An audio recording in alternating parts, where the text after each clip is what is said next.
Hi guys, good evening. Flex ko lang sa inyo yung aming ganap mula kahapon hanggang ngayon. Ayan, welcome to my mini vlog. This is me, Yaya Rose. Ayan, so dito pala po kami sa aming taniman ng mais. Ayan, so nagpa-harvest po kami kahapon. So pangalawang araw na po ito ngayon. So ayan, dito po ako ngayon. Sumama po ako sa aking mister para makatulong din sa kanya at ayan, nagtatahi po siya ng sako at ginawaan niya ng daanan yung mga motor na magkuha ng aming mga sako-sako na mais. Ayan. So, ayan po. Ang aming mga tanim na mais. Ayan, nag-harvest na po kami ngayon. So, pagkatapos nito ay aming po itong lilinisan uli at aming tataniman. Ayan. So, hinakot na po yung aming mga sako-sako na mais. Yan, tricycle lang po ang gagamitin nila, yung single para makapasok dito sa area. Ayan, so salamat pala sa mga nag-harvest kasi hindi po ako nakapag-harvest dahil walang babantay sa tindahan at pumunta lang po ako dito para magbigay ng mga sahod sa mga nag-harvest. Ayan yung mga naghakot. Ayan, so salamat din sa mga naghakot. Ayan. So talagang nagsisikap din sila para din na mayroon din silang income. Ayan, so ayan, nagpapahinga si ako.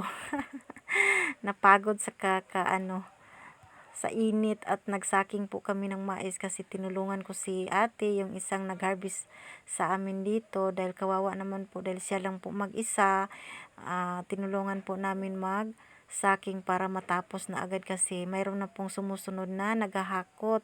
So para matapos na, tinulungan po namin si ate. So ayan, kawawa naman po. So yan, sobrang hirap pa naman magsaking kung walang naghahawak ng sako. So, ayan, dito is tapos na po kami magsaking. Ayan, hinakot na po yung mga sinaking namin. So, malapit na po yan sila matapos. Yan, sobrang nahihirapan yung mga motor kasi mayroon ding mga bato. So, talagang inaalalayan na lang po ng mga ng naghahakot din. Kasi yung mga naghahakot, mayroon din silang kanya-kanyang mga kasama para makatulong magbuhat. So, ayan. So, yun yung